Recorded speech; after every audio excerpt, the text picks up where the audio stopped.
How would you describe your outfit? I would describe my outfit as simple, casual.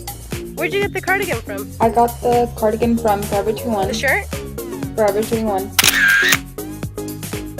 The jeans? I got these jeans from Fashion Nova.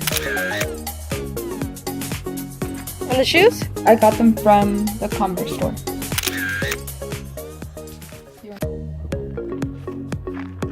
Good morning, Daniel. Good morning. So, how would you describe this outfit? Like casual if you want to go to school or a game after school. Where'd you get this hoodie? Hollister. These jeans? Hollister. And these shoes? The Van store.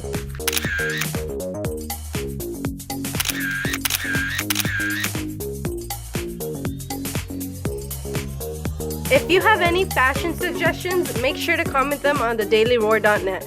Till next time. Hey Grizzlies, I'm George and this is Staff Highland. Today we are with Mr. Baddo. So Mr. Baddo, what college did you attend? I attended many different colleges. I first attended Cal Poly State University in SLO. Did that for 3 years as an engineering major, industrial engineering to be exact. And I kind of off and on went to school. I went back home to Porterville, did the PC thing over the summer, then decided to try overseas in the Philippines. I did a year at Northwestern University in Ilocos Norte, then came back to the States and went to Fresno State, and that's where I got my credentials. Who or what made you choose to be a teacher? To be honest, I wanted to major in English because I took a summer course at Porterville College. I took a creative writing course, and I liked the idea of creating a story just using words and poetry. And so I majored in that, graduated, and then I figured, well, I can't really find a job as an English major. So I decided to give teaching a try and enrolled into the credential program. When did you start teaching at Granite? I started in 2006. What's a good thing about being a teacher? I think the best part is just watching students progress. I usually get some freshmen in my ELD class, but it's usually predominantly sophomore in the DDC class, and to watch them gradually improve from a junior and then finally senior year, time of graduation, I think for me that's the payoff to watch some of the kids that I've taught graduate. This has been Staff Highlight. Thank you for your time. Anytime. Hey Grizzlies, I'm Anthony and this is GSP Football Edition. Last week we went to the football playoffs. Yep, I said it, playoff.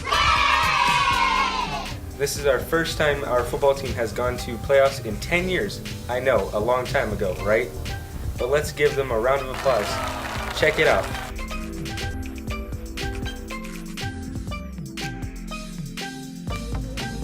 Varsity Grizzlies made their first touchdown of the night, but even though they lost 14-21 against Orosi High School, they played aggressive and we are very proud of them and how far they have came. Hard work and dedication pays off. Keep up the good work, boys.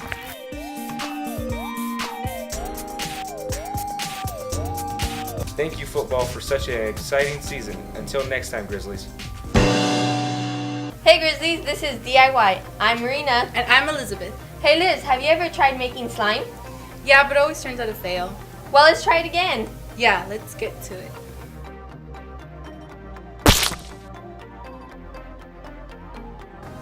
Items you will be needing to make slime are a bowl, a bottle of Elmer's glue, cornstarch, food coloring, water, and borax. Pour a full bottle of Elmer's glue into the bowl.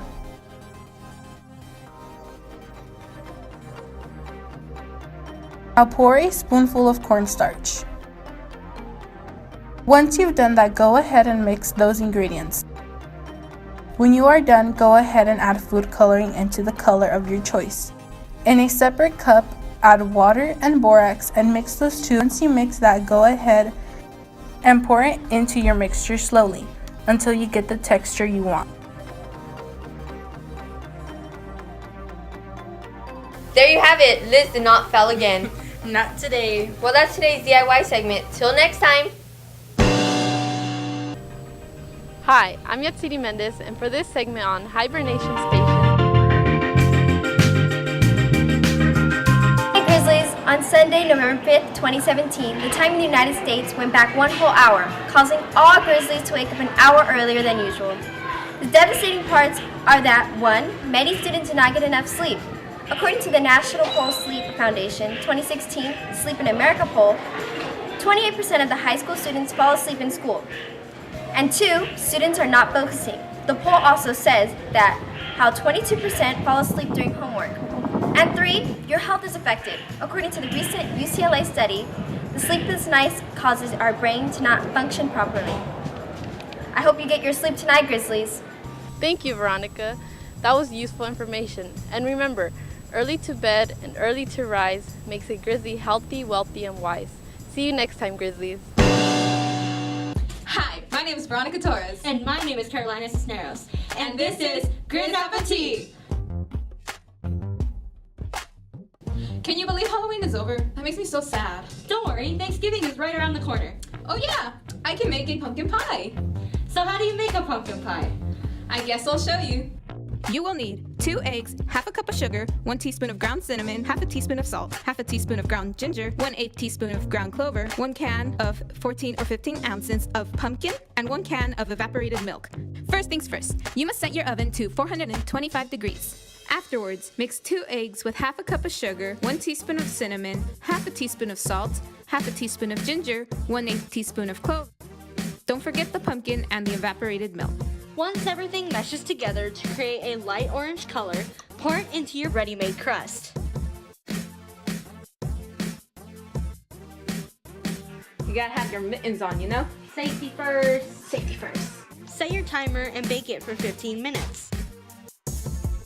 When your timer is done, reduce the temperature to 350 degrees and bake for another 45 minutes or until the middle is completely baked. You can test this out by using a knife. You can leave it on the counter for 2 hours to cool down, or you can let it cool in your fridge. Don't forget, you can top off your pumpkin pie with as much whipped cream as you want. And that's it for this segment of GrizzApetite.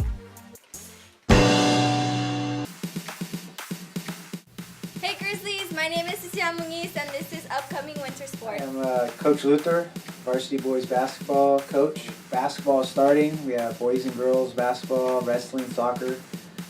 Boys basketball starts right after school in the gym. We go from 3:45 to about 6 o'clock.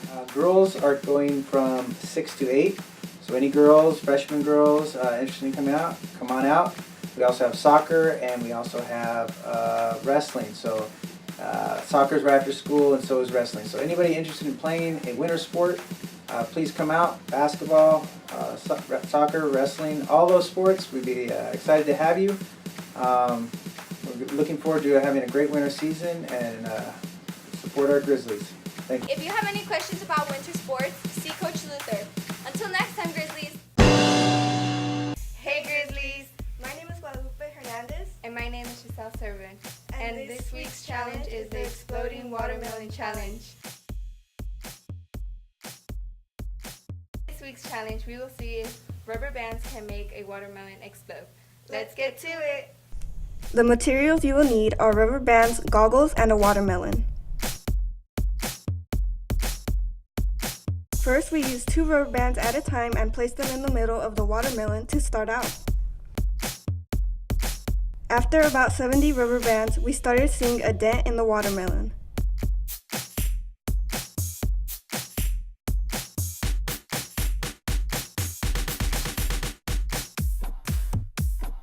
We placed more rubber bands until we saw a reaction.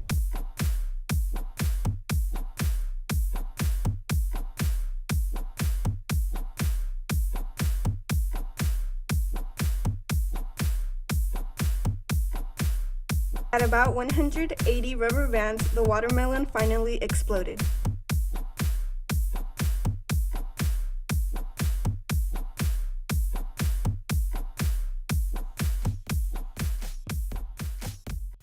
This has been our weekly challenge. See you next time, Grizzlies. And that's the show for this week. Hey seniors, check out the new scholarships on the Daily Roar and the Granite Hills website. Sign up for Remind for all the Grizz info you will need. Don't forget to like us on Instagram and tweet us on Twitter at TDC Grizz Media. This has been vital information for your everyday life.